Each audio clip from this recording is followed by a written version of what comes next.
This is the Hyundai Veloster. The original Veloster showed its funky face in 2011 and was fairly unremarkable. However, you were probably pretty unremarkable when you were young too. Bruh. Now though, the Veloster is in its second generation and it's grown into its quirky 3-door body. It also hit a growth spurt in the performance department. This is a Veloster N, which means it's the most powerful and aggressive Veloster you can buy. Now under the hood you have a turbo 2-liter 4-cylinder engine making 275 horsepower and 260 pound-feet of torque. Now when they originally came out, you could get it watered down or with the enhanced performance pack, and that obviously came with the full potency power, brakes, etc. Now that's the only way you can get it. They basically made the performance pack standard. And all that power gets sent through the front wheels, which has a limited slip differential, and it tries its best to manage traction and torque steer as best as it can. So standard, this comes in a 6-speed manual, but new to last year in 2021, you can get an optional 7-speed wet dual clutch transmission, and that also has the functionality of offering an overboost function, and that basically increases your torque from 260 pound-feet to 278 pound-feet. And the name for this overboost function, NGS, is N Grin Shift. I guess supposedly supposed to make you grin more. So how does this translate to the driving dynamics? Let's find out.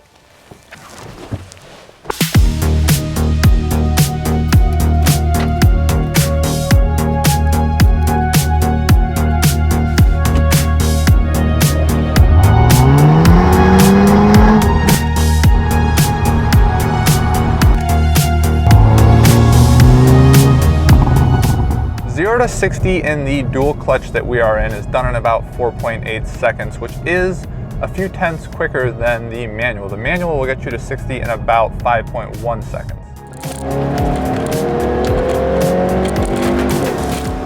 Power is right there on demand as long as you stay above around 3,000 RPMs. That ensures that your turbos are remaining spooled.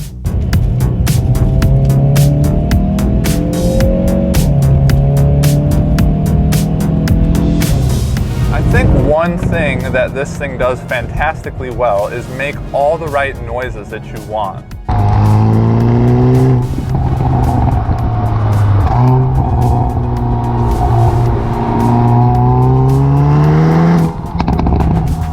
All the way dialed up into N standard, you'll have a very stiff but very sport car feel.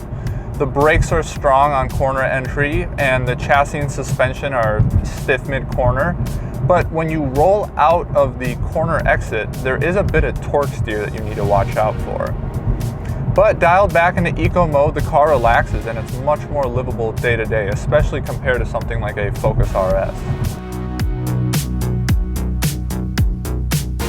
The interior hasn't changed from last year, but it is worth mentioning some of the changes that happened in 2021. So you have more aggressive bolstered seats, which were actually lighter than the previous generation seats, and they obviously do a better job keeping you secure. You do have wired Apple CarPlay, and the only leather in this car, funny enough, is actually just on the steering wheel, but that's fine because you don't need all those amenities and luxuries. It's a hot hatch, like it's meant to be simple, basic, and you're really here for the driving experience. The Veloster N gives you the ability to customize virtually all your driving dynamic inputs, including the throttle response, the adaptive dampers, the limited slip diff, the selectable engine rev matching, the stability control, the steering weight, and the exhaust note. We set our own custom N mode, which we felt the car was at its best for the road with everything turned up except the suspension left one notch down and the traction control in sport, rather than full N where it turns traction control off. Since its inception in 2019, the exterior honestly hasn't changed one bit, and that's okay because it's a good looking 3-door hatch. Some of our favorite exterior features include the hidden trunk release, the third brake light, the third door release, the carbon end plates on the wing, and Matt likes the red body accents. So there it is, the Hyundai Veloster N, the first car to bring the N brand to the Hyundai lineup.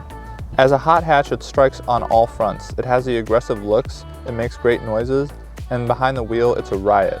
The only fault we could find was the torque steering on throttle, something that gives us a new appreciation for how the Civic Type R manages to get rid of that. Speaking of the Type R, it's not exactly a competitor to this. The Veloster N slots in between the SI and the Type R from a power and price perspective, and does the same with the GTI and the Golf R and the WRX and the STI.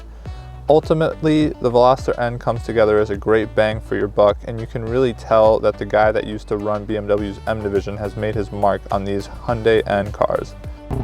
If it were me, I'd be happy to have this Veloster N in my garage each morning.